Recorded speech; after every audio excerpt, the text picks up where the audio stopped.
9:30 in the morning, northern Italy. It's a church in memorial for the fallen here, I don't know how many thousands on this river behind me, probably 20,000 and above further another 20. This was the Italian front, as I've discussed in previous videos.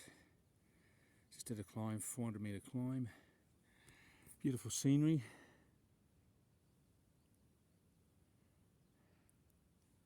No one around. A couple of farmers. It was -2 degrees, so when it's this cold, people they stay indoors. I can smell people cooking breakfast. Saturday mornings people get up, except for those who have to work, get up late.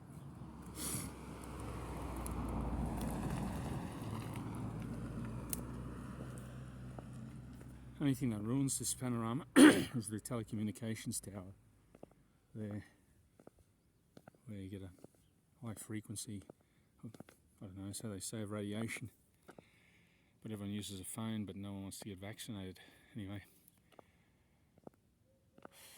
the back, it's another issue, you can't talk about that. That's the priest's home, a 3-storey house there. It doesn't live there anymore because shortage of priests. Another one comes from another parish and delivers the mass here.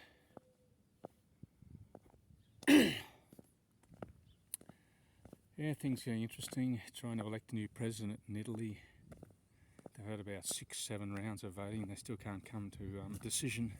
Typical. Politicians aren't very good at making decisions, and when they do, they make a mess of things.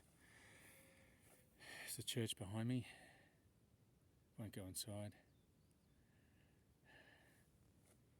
It was built after the First World War in remembrance of all the dead soldiers.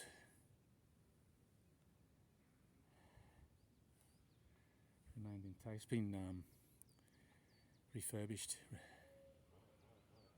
The back of me, the farmers are cutting down timber and selling it. There's a shortage of wood. People are like using their wood stoves to heat the house. A lot of them have turned off their gas and they're using wood, or they're installing wooden stoves. But every angle you look at, I mean, the European Union, Brussels, they run Europe, not nation states. They want to ban wood fire stoves because of the greenhouse gas emissions. Yeah. Apart from that, new president in Italy, we're trying to find one. Not that that's going to make any difference though, because of the way things are.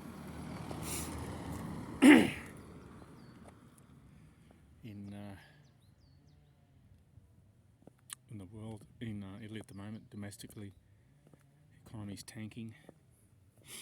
Petrol's gone up again, €1.77 a litre. I know what it equates to in gallons. You have $5 a gallon or something.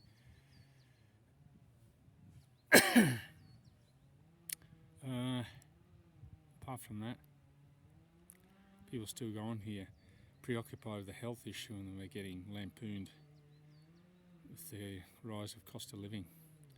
People still don't get it. I try to explain to them. I shouldn't have mentioned it. I talked about Bitcoin and digital, well, not digital currency, but micropayments. And how they say, oh, look at Bitcoin, it's going down, it's lost X amount of percent of its value. I said, look at your banknotes. I said 2 years ago, €1,000 bought €1,000 worth of goods and services now. That same money buys €800 worth of goods and services. When you tell them, well, look at your gas bill, your electricity bill, your petrol bill, food bill, you ask them a direct question, you think it's gone up? And they go all quiet.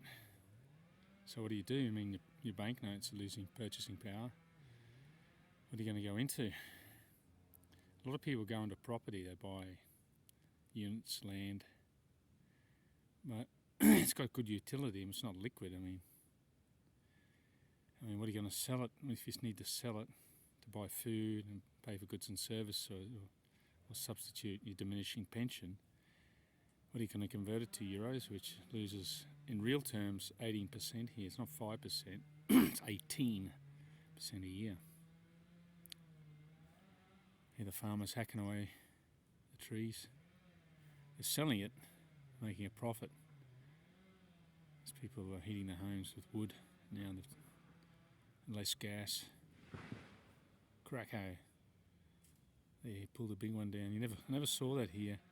They used to trim it all down a bit, but now they're going up to the big ones, the big trees, thick trunks.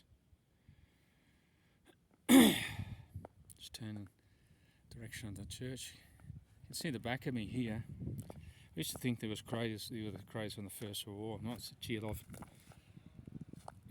geological deformations, it's geomorphology. It's the land moving and buckling and being filled with water and sinking over the hundreds and thousands.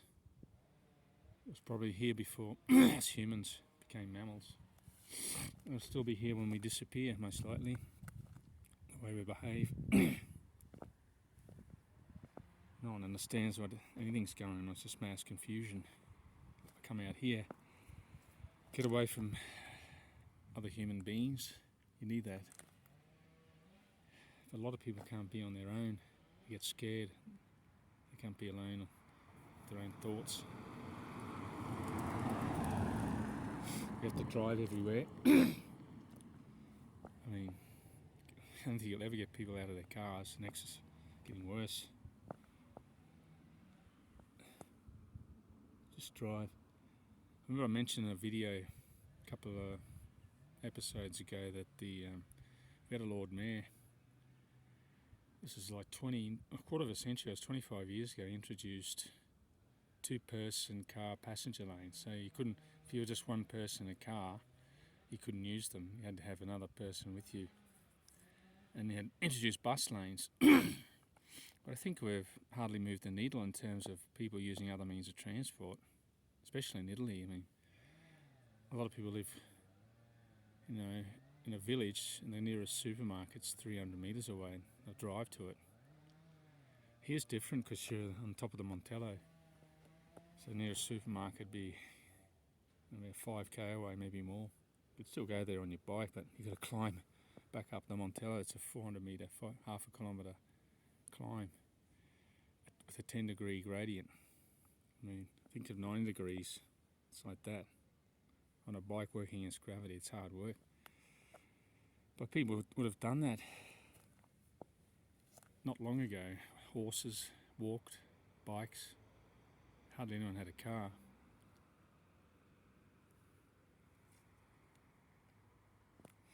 Yeah, the health issue just keeps going on. I don't know why. It's sort of concerned me about doing the word I can't mention. But I'm not displeased. I mean, you've got to have trust in the technology, apart from the fact they're multinational and all this political nonsense that goes along with it. I mean, there's radiation frequency coming from these towers now, bombarding me. I don't know at what level, because I'm not an expert in that area, but we all use the phone, and we trust the technology that it's safe. I don't know. People who don't want to get the health treatment say, it's like that's the only thing that can harm you. I mean, I'm responsible for the quality of the water at the pool, so people trust me that the right dosage of chlorine and acid has been dosed into the pool. I mean, it could be dosing 10 times the legal amount, but they trust me. But they swim in it. A lot of people who don't want to have the health treatment come to the pool, or did come to the pool, want to swim. Now they've come back because they've been through the problem and they've come out of it, and now they're immune for 6 months, I think. Anyway, I think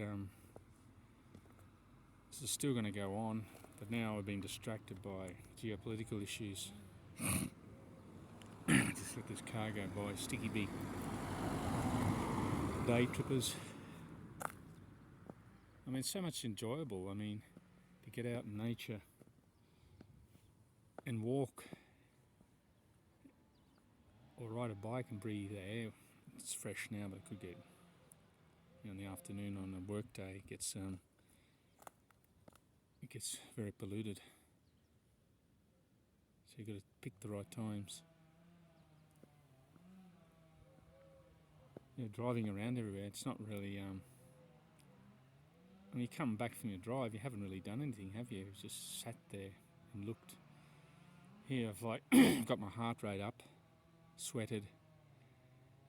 There are moments, there's probably moments I just lost or sense of it was timelessness. I didn't know, I was wasn't thinking about anything.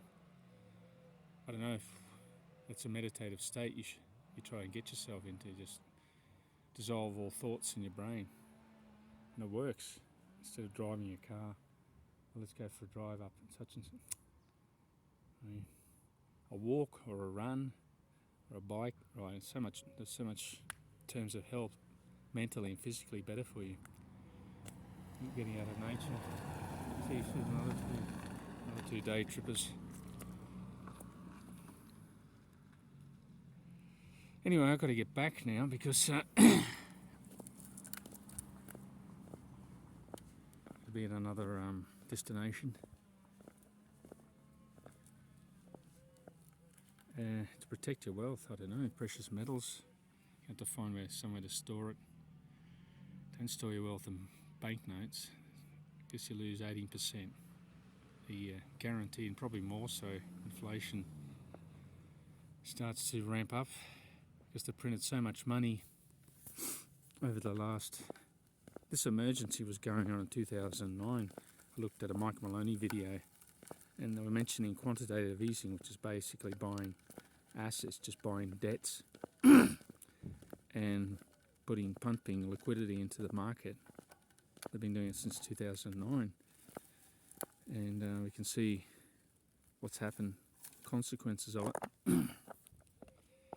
It's always the ordinary person who pays because they're really well off. They can afford to take losses. The middle class who develop the economy, who maintain the economy, you can see it now. These truck drivers, I mean, look at, if they decide, if a truck drivers get together, they say, oh, we're not going to deliver goods anymore, what would happen? The likes of Musk wouldn't get parts for his car, parts for his rockets, or the spare parts wouldn't arrive at the factory. Plus, if he was building one, the material wouldn't arrive. What was he going to do?